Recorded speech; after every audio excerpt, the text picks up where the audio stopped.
অল্প আলো দেব। আজকে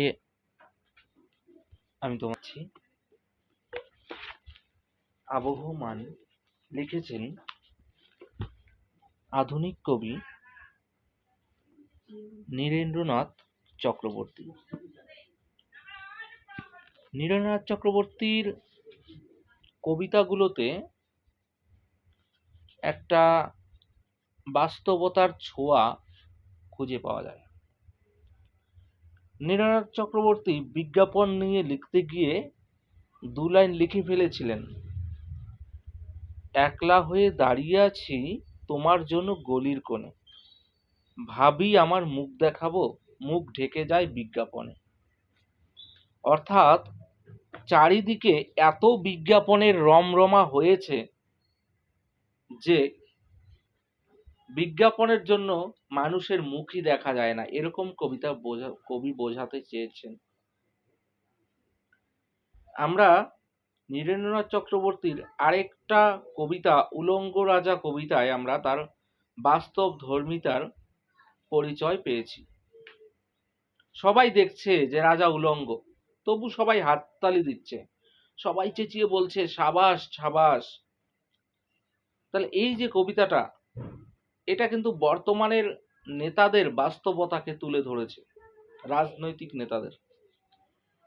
একটা রাস্তা দিয়ে রাজা, উলঙ্গ রাজা হেঁটে যাচ্ছে, অথচ মানুষজন বলছে ও এই রাজাই তো বেশ ভালো, রাজা কাপড় পরেছে দেখা যাচ্ছে না। অথচ ওখানে একটা সত্যবাদী সাহসী সরল শিশু ছিল, ও বলেছিল এই রাজা তোর কাপড় কোথায়। আজকালকার দিনে সত্যি এইরকম একটা সত্যবাদী ছেলের খুব দরকার, যে কিনা সবকিছুর ঊর্ধ্বে উঠে সত্যিটাকে বলতে পারবে ভয় না পেয়ে। কিন্তু এই আজকালকার মানুষ রাজনৈতিক নেতাদের ভয় পায়, যার জন্য তারা কিন্তু মুখ ফুটে কিছু বলে না। এই আবহমান কবিতাটাও আমরা যখন পড়ব, এখানেও কিছু না কিছু আভাস আমরা পাই। যা গিয়ে ওই উঠানে তোর দ্বারা লাউ মাচাটার পাশে, ছোট্ট একটা ফুল দুলছে ফুল দুলছে ফুল সন্ধ্যার বাতাসে, যা গিয়ে উঠানে তোর দ্বারা।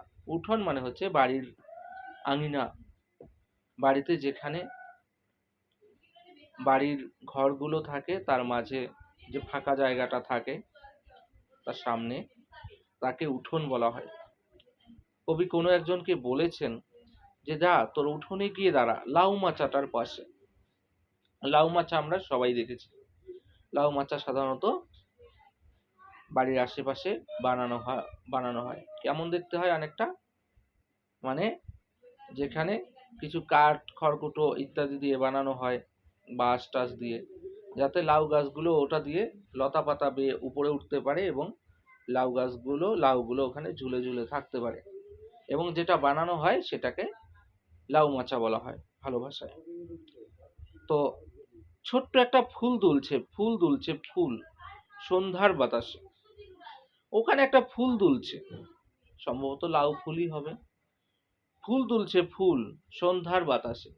এই যে সন্ধ্যায় কি সুন্দর একটা বাতাস বইছে, ঝিরিঝিরি বাতাস, সেই বাতাসের সঙ্গে তাল মিলিয়ে ফুলটা যেন দুলছে। কথায় কথায় আমাদের এক বিশিষ্ট কবির কবিতার 2 লাইন মনে পড়ে গেল। আমরা ঘাসের ছোট ছোট ফুল, হাওয়াতে দোলাই মাথা, তুলনা মোদের দোলনা পায়ে, ছিল না নরম পাতা। ঠিক সেরকমই যেন ঘাসের ছোট ছোট ফুলগুলো যেভাবে হাওয়াতে মাথা দোলায়, ঠিক সেভাবেই যেন এখানে ওই লাউ ফুলগুলোও সেই লাউ মাচাটার মধ্যে যেন হাওয়ায় দুলছে। কে এইখানে এসেছিল অনেক বছর আগে, কে এইখানে ঘর বেঁধেছে নিবিড় অনুরাগে। কবি বলেছে, প্রশ্ন করেছে যে অনেক বছর আগে এখানে কে এসে ঘর বেঁধেছিল, কে এইখানে হারিয়ে গিয়েছে আবার ফিরে আসে। যে হয়তো অনেক বছর আগে এসেছিল বা তার আগে কেউ এসেছিল, সে হয়তো এই মাটিতেই জন্ম আমার, এই মাটিতেই মরণ, হয়তো এই মাটিতেই সে জন্ম নিয়ে এই মাটিতেই মাটির সঙ্গে মিশে গেছে। এটাই হচ্ছে আবহমান কালের নিয়ম, মানে যেটা আবহমান শব্দের অর্থ হচ্ছে যা অতি প্রাচীন কাল থেকে চলে আসছে, চিরায়ত, যা চলছে, চলমান। ঠিক আছে? এইটা হচ্ছে প্রকৃতির নিয়ম। এখানেই মানুষ জন্ম লাভ করে, এখানেই বড় হয়, এখানেই মারা যায়। এইটাই কবি বোঝাতে চেয়েছে। এই মাটিকে, এই হাওয়াকে আবার ভালোবাসে।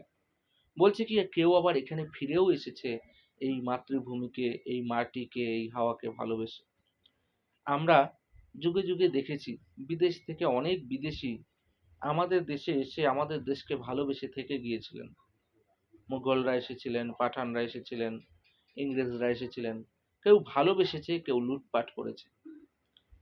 প্রকৃতির নিয়ম একটাই, গীতায় একটা কথা আছে যে সবকিছু একরকম হয় না, আর পরিবর্তনই সংসারের নিয়ম। যুগের নিয়মে অনেক ভালো জিনিস ধ্বংস যেমন হয়েছে, আবার নতুন করে অনেক কিছু সৃষ্টি হয়েছে ভালো কিছু।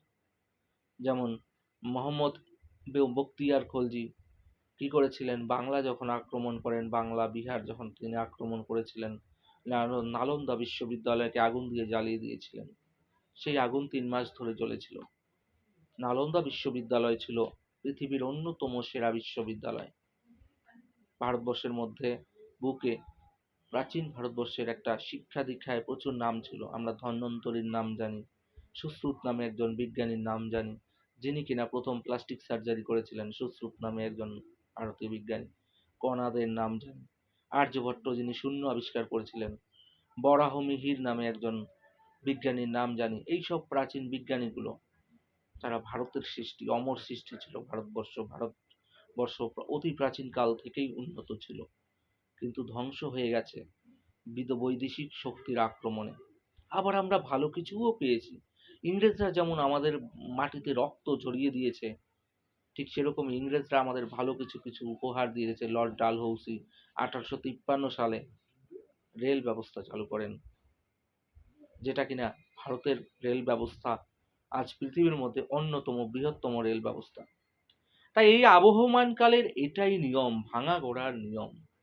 প্রকৃতি সবসময় একভাবে চলে না, সবসময় তোমার জীবনে ভালো কিছুই হবে এটা নয়। কি হয়েছে যে তুমি কাঁদছো? কি হারিয়েছে যে তুমি ভেঙে পড়ছো? গীতায় আছে যে পরিবর্তনই সংসারের নিয়ম। ভালো মন্দ যাহাই আসুক সত্যের এলাও সহজে।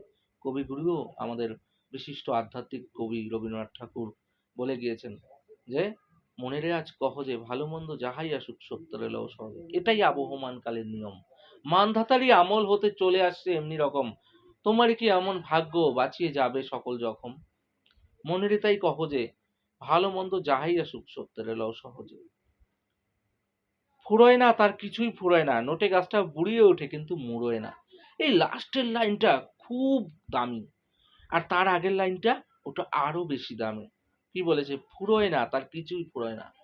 এই যে পৃথিবীর প্রকৃতির যত শক্তি, এটা প্রকৃতির নিয়মে সৃষ্টি হয়, নতুন করে ধ্বংস হয়, আবার সৃষ্টি হবে, কিন্তু কিছুই কোনোদিন ফুরোয় না। আবহমান কাল ধরে, অনন্ত কাল ধরে এটা চলছে। এটা অমর, এটা অসীম, প্রকৃতির নিয়মে, ইটারনাল ফোর্স, অনন্ত শক্তি। এটা একদম প্রাকৃতিক নিয়মে চক্রাকারে চলছে। যেখান থেকে শিখলাম সেখানেই ফিরে যেতে হবে, আবার সেখান থেকেই ফিরে আসতে হবে। তাই বলছে ফুরোয় না তার কিছুই ফুরোয় না। নোটে গাছটা বুড়িয়ে ওঠে কিন্তু মুড়োয় না। যে নোটে গাছটা আছে, যে শাক গাছটা, আমরা যে এক ধরনের দাঁড়া শাক খাই যাকে নোটে গাছ বলা হয়, সেই শাক গাছটা বুড়ো হয়ে ওঠে কিন্তু মুড়োয় না, মানে একদম শেষ হয়ে যায় না। ওই না নোটে গাছটা বুড়ো হয়ে গেছে, আবার নতুন করে কোনো নোটে গাছ সৃষ্টি হয়। এইভাবে চলতে থাকে এই প্রক্রিয়া। যা গিয়ে ওই উঠোনে তোর দ্বারা লাউ মাচাটার পাশে ছোট্ট একটা ফুল দুলছে, ফুল দুলছে, ফুল সন্ধ্যার বাতাসে। কবি কেন বারবার এই কথাটা বলেছেন? এই বারবার কথার মাধ্যমেই তিনি আবহমান জিনিসটাকে স্মরণ করাতে চেয়েছেন। আবহমান মানেই হচ্ছে পুনরাবৃত্তি। সেজন্য তিনি কবি বারবার এই কবিতার লাইনগুলো বলেছেন। আর যেটাতে কবি বোঝাতে চেয়েছেন, যা গিয়ে উঠোনে তোর দ্বারা, আজকে যেটা আমার উঠোন বলছি, গতকাল সেটা অন্য কারো ছিল, আগামীকাল বা পরশু সেটা আরো কারো, অন্য কারো হয়ে যাবে। সেই জন্য তো বলেছে যে যেটা আজ তোর সেটা কালকে অন্য কারো হবে, বা পরশুদিন অন্য কারো ছিল। হ্যাঁ, তাই বলছে জাগিয়ে উঠোনে তোর দ্বারা, তুই তো তোর বলে এটা দাবি করছিস, তোর এই বিষয় সম্পদ, তোর এই ঘর বাড়ি রইল রে, তোর সাধের ঘর বাড়ি। কোনো এক বিশিষ্ট শিল্পী গান বেঁধেছেন, রইল রে তোর সাধের ঘর বাড়ি। যাই হোক, ফুরোয় না তার যাওয়া এবং ফুরোয় না তার আশা। এই কথাগুলোই আমি বারবার তোমাদেরকে বলার চেষ্টা করছি, বোঝানোর চেষ্টা করছি। এই যাওয়া আসা চলতেই থাকে। একটা সাইকেলের চাকা যেমন যে জায়গা থেকে যাত্রা শুরু করে সেই জায়গায় বারবার ঘুরতে ঘুরতে ফিরে আসে, ঠিক সেরকমই সাইকেলের চাকাটা যেমন বারবার একই জায়গায়, এখান থেকে যদি সে শুরু করে এই বিন্দু থেকে ঘুরে ঘুরে আবার এই বিন্দুতে ফিরে আসে ঘুরতে ঘুরতে, ঠিক সেরকমই মানুষের জীবনটাও, এই তার জীবনে এই যাওয়া আসা ফুরোয় না। অর্থাৎ যাওয়া মানে হচ্ছে মৃত্যুবরণ করা, পৃথিবী ত্যাগ করা। আর আসা মানে নবীন কারো পৃথিবীতে চলে আসা, যে নতুন নতুন কোনো পৃথিবীর আলো দেখেছে, কোনো শিশু ভূমিষ্ঠ হয়েছে। ফুরোয় না সেই একগুঁয়েটার দুরন্ত পিপাসা। একগুঁয়ে কিছু কিছু মানুষ সাথে একা থাকে, একরোখা, মানে কি, আমাকে প্রচুর টাকা রোজগার করতে হবে, নেশা, এটা একটা পিপাসা, এটা একটা লোভ, এটা অনন্তকাল ধরে চলতে থাকে। সেই অতি প্রাচীন কাল থেকে মহাজনরা, সুদখোর মহাজনরা কি করেছে, মানুষকে শোষণ করে তারা বড়লোক হয়েছেন, মানুষকে ঠকিয়ে। বর্তমান যুগও তার ব্যতিক্রম নয়। বিভিন্নভাবে বিভিন্ন বড়লোক মানুষরা গরিবদের শোষণ করে যায়। তাই বলেছে, ফুরোয় না সেই একগুঁয়েটার দুরন্ত পিপাসা। সারাটা দিন আপন মনে ঘাসের গন্ধ মাখে, সারাটা রাত তারায় তারায় স্বপ্ন এঁকে রাখে। এই যে কথাটা, এটা হচ্ছে একটা সাধারণ খেটে খাওয়া মানুষের কথা বলা হয়েছে। একটা সাধারণ খেটে খাওয়া মানুষ সারাদিন মাঠে ঘাটে কাজ করে, ঘাসের সাথে, প্রকৃতির সাথে তার সম্পর্ক, তাই তার ঘাসের গন্ধ, মাটির গন্ধ নাকে এসে বাজে। আর সারাটা দিন তারা স্বপ্ন দেখে, রাত্রেবেলা যখন ঘুমোতে যায় তারাও একদিন বড়লোক হওয়ার স্বপ্ন দেখে, তারাও একদিন ভাবে আমার কোটি টাকা হবে, তারাও একদিন ভাবে আমার সুখের দিন আসবে। হুম, সেজন্যই বলা হয়েছে তারা চোখে চোখে স্বপ্ন আঁকে। স্বপ্ন তারাই দেখে যারা গরিব মধ্যবিত্ত, আর যারা বড়লোক তারা কখনো স্বপ্ন দেখে না। তারা ভাবে যে সেই টাকা দিয়ে আরো কিভাবে টাকা সৃষ্টি করা যায়, আরো কিভাবে একটা ব্যবসা শুরু করা যায়। কিন্তু যারা গরিব তারা স্বপ্ন দেখে যে আমার এটা হবে ওটা হবে। মধ্যবিত্ত যারা, তারা স্বপ্ন দেখে, হ্যাঁ, ছেঁড়া কাঁথায় শুয়েও তারা লাখ টাকার স্বপ্ন দেখে। কারণ স্বপ্ন দেখতে গেলে তো কোনো পয়সা লাগে না, স্বপ্ন আপনা আপনি আসে, এবং স্বপ্ন মানুষকে বাঁচতে শেখায়, আশা জাগায় মনের ভেতরে। ফুরোয় না তার কিছুই, ফুরোয় না, নটে গাছটা ভুড়িয়ে ওঠে কিন্তু মুড়োয় না। তো এই কথাটা এই আবার রিপিট করেছেন, আবহমান জিনিসটাকে বোঝানোর জন্য এই কথাগুলো বারবার রিপিট করেছেন। যা গিয়ে ওই উঠানে তোর দ্বারা লাউ মাচাটার পাশে, ছোট্ট একটা ফুল দুলছে, ফুল দুলছে ফুল সন্ধ্যার বাতাসে। ওই আবহমান জিনিসটাকে বারংবার বোঝানোর জন্য তিনি এই কথাগুলোকে রিপিট করেছেন কবিতায়। কবিতার মধ্যেও যেন আবহমান হচ্ছে, যেন ফিরে ফিরে আসছে সব কথা। নেভে না তার যন্ত্রণা যে দুঃখ হয় না বাসি, হারায় না তার বাগান থেকে কুন্দ ফুলের হাসি। বলছে তার যন্ত্রণা নেভে না। কার? এই খেটে খাওয়া মানুষের, যে গরিবের যন্ত্রণা, কষ্টের যন্ত্রণা, যারা একবেলা না খেয়ে থাকে, মানুষের কাজ করে খায়, তাদের যন্ত্রণা নেভে না, তাদের মনের আগুন, তাদের ক্ষুধার আগুন নেভে না। তাই তো কিশোর কবি সুকান্ত ভট্টাচার্য বলেছিলেন, ক্ষুধার রাজ্যে পৃথিবী গদ্যময়, পূর্ণিমার চাঁদ যেন ঝলসানো রুটি। মানে কি, মানুষ খিদে হলে মনে হয় যেন চারটাকেও খেয়ে নিই, এরকম মনে হয়, তাই তো, এটাই বলতে চেয়েছে। নেভে না তার যন্ত্রণা, দুঃখ হয় না বাসি। আর এই সমস্ত মানুষদের, গরিবের দুঃখ কোনোদিন যায় না। আজ এক দুঃখ, না পাওয়ার দুঃখ, সকাল হতে হতে আবার নতুন দুঃখ শুরু হয়। হাই রে বেদনা, হাই রে দুঃখ, শেষ আর হয় না। হারায় না তার বাগান থেকে কুন্দ ফুলের হাসি, অথচ দেখ তার বাগানে যে কুন্দ ফুল ফুটে উঠেছে, সে কিন্তু তার দুঃখ দেখে একটুও কাঁদে না। সেই কুন্দ ফুল তার মতো হেসেই যায়। অর্থাৎ আমাদের সমাজে এমন মানুষ রয়েছে যে তোমার প্রতিবেশী, তোমার পাশের জন, তোমার আপন মানুষ, তোমার দুঃখে তারা কজন সামিল হয়, বরং দুঃখে তারা আরো অট্টহাস্য করে।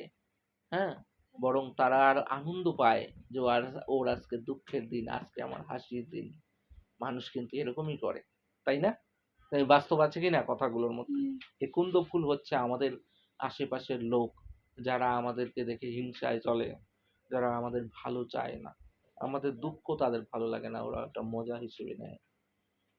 তেমনি করেই সূর্য ওঠে, তেমনি করেই ছায়া, নামলে আবার ছুটে আসে সান্ধ্য নদীর হাওয়া। ঠিক সেরকম করেই তো সেই 500 বছর আগে যেভাবে সূর্য উঠেছিল, ঠিক সেইভাবে করেই সূর্য আজও উঠছে, অথচ ছায়াও সেইভাবেই দিচ্ছে। হুম।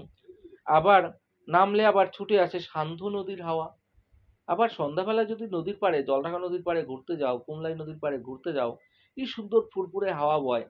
উফ, এই হাওয়া নিয়েও কোনো একজন বিখ্যাত গায়ক গান লিখেছেন, ভোরের বাতাসে যত স্নিগ্ধতা আছে, বন্ধক রেখেছিলাম তোমার কাছে।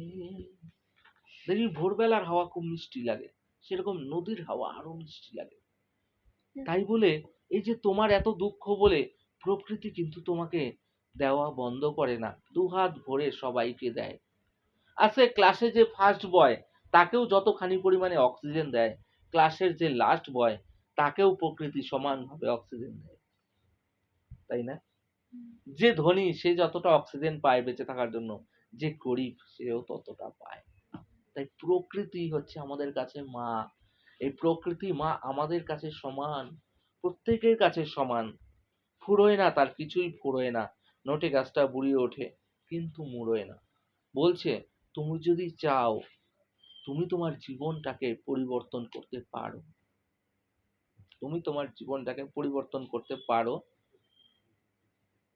এই মানুষের জীবনে দু রকম জিনিস থাকে, একটা পজিটিভ, একটা নেগেটিভ। নেগেটিভটা তোমার নেওয়া যাবে না, তোমার পজিটিভটাকে গ্রহণ করতে হবে। নেগেটিভ থেকে যাবে যতদিন বাঁচবা, মৃত্যুর দিন পর্যন্ত কেউ ভালো বলবে, কেউ খারাপ বলবে, মানে দুঃখ থাকবে, সুখ আছে, দুঃখ থাকবে। আর বেঁচে থাকাই জীবন। মৃত্যুর নাম তো মৃত্যুই, মৃত্যু তো সবকিছুর শেষ। বেঁচে থাকার অপর নাম হচ্ছে জীবন। তাই যারা এই কষ্ট করেও যারা বেঁচে থাকতে পারে, তারা একদিন সবকিছু পায়। যেটা হারিয়ে যায় সেটাও পায়, হয়তো একটু সময় লাগে, কিন্তু মানুষ চেষ্টা করলে সবকিছু পায় এবং করতে পারে। যা গিয়ে উঠোনে তোর দ্বারা লাউ মাচাটার পাশে, এখনো সেই ফুল দুলছে ফুল, সন্ধ্যার বাতাসে। দেখ লাস্টের লাইনটার মধ্যে কি সুন্দর একটু আরেকটা যুক্ত করে দিয়েছেন, এখনো সেই ফুল তুলছে। অর্থাৎ আবহমান কাল ধরে এই যে মানুষের যে এইসব নিয়ম, সমাজের নিয়ম, সমাজের এই যে দুনিয়ার নিয়ম, আজগুবি নিয়ম,